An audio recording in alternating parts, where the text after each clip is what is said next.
All right, last week we looked at finding the graphs to the solution of inequalities. This week we'll take a step back and find the actual solution without graphing, not just to inequalities, but also to equations. In addition, I'm setting this up without the use of the internet, so Batman can't hack us. I'm a genius. So what's the solution to the equation? Now the solution means the number that makes x, or the number you could plug in for x that makes this statement true.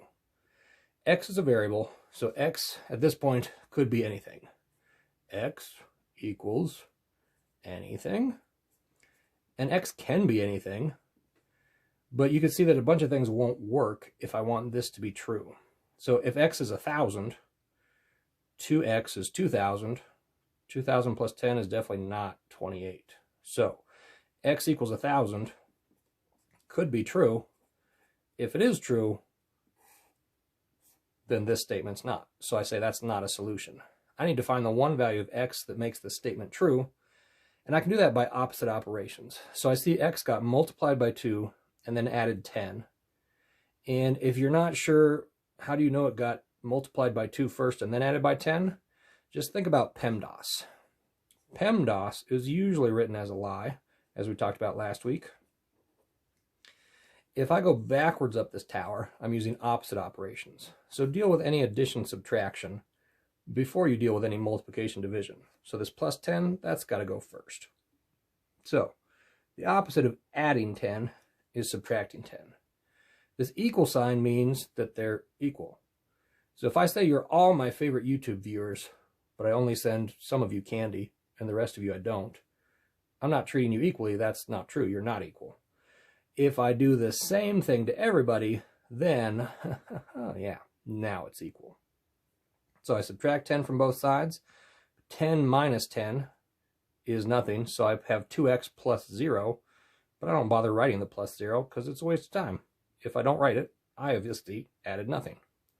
28 minus 10 is, if I'm mathing correctly today, which is not entirely guaranteed because I haven't had a lot of coffee, 18. 2x equals 18. Now, a lot of you right away are like, well, that's easy. I already know what times 2 is 18. On harder problems, though, you might not. So as long as there's no more addition and subtraction left, keep going up the tower. Again, when you use PEMDAS, that's the order of operations, and we're using opposite operations. So we're going up the tower because of the opposite, not because of the operations. So I've got that going for me, and I know that x written next to the number 2 means x times 2. The opposite of multiplying by 2 is dividing by 2, so I do that to both sides, and I get x equals 9. If I'm not sure, I plug it back into the original. Is 2 times 9, because I said x is 9, is 2 times 9 plus 10, 28? Sure is. So the next thing I want to do is find the solution set for this inequality. It says solution set instead of solution because there's no longer just one singular answer. It's going to be an infinite number of possibilities. So what I want to do is I want to begin with operations. Now, you might be wondering, well, how is it any different with this inequality symbol versus this equal sign? Oh, no. Or perhaps they're wondering why you would bother to do a solution when you could just plug in the answers. Really, Bane? You are like doing the same thing that Batman did last week. Batman? Impossible. I broke him. How could he have returned? I don't know, but he was totally here last week, bugging me just like you did. And I pointed out to him that you don't always have answer choices.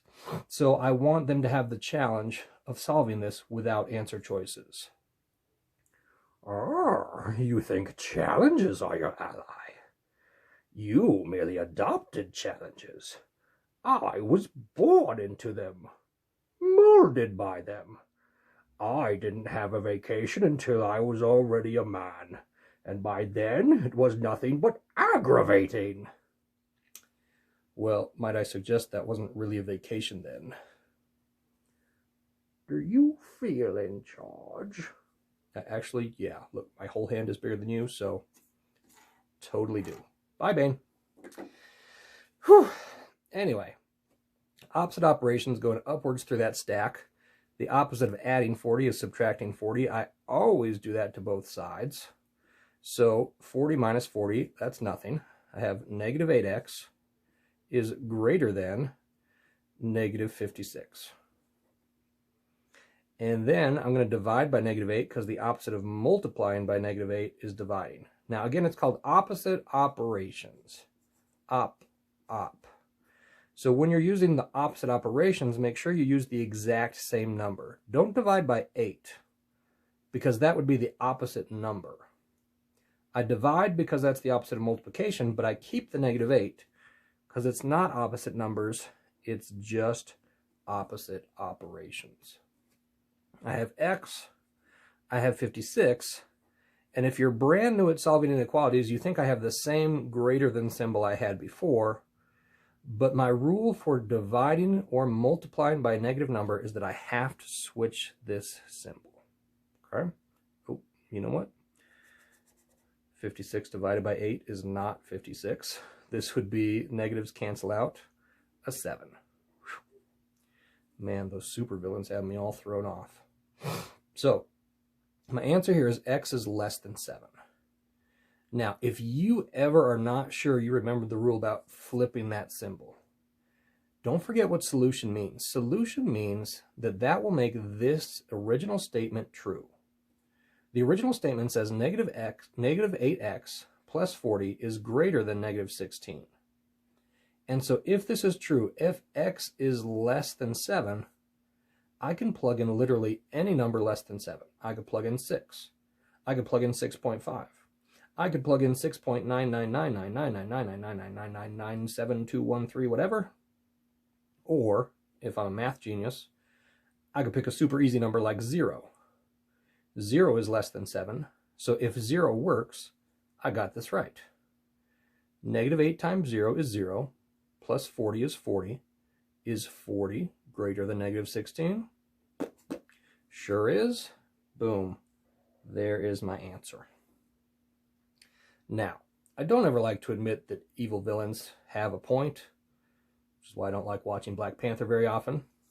But Bane kind of had a point. You could use these answer choices up here, just like I showed you last week. And it turns out you can use the answer choices even when there are no answer choices. So I'm going to go ahead and do a brand new video about how you could hack this problem with no answer choices without actually solving using opposite operations.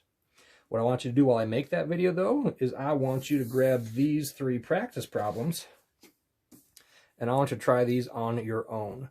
Can you get the answer when instead of just a normal looking equation, it's written as a goofy looking model, a different goofy looking model, and then those 2 at the bottom are just practicey practice.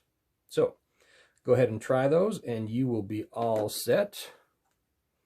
No. First, you will get a piece of paper, then something to write with. And when it is finished, and all the work is copied onto your own sheet, then you have my permission to try.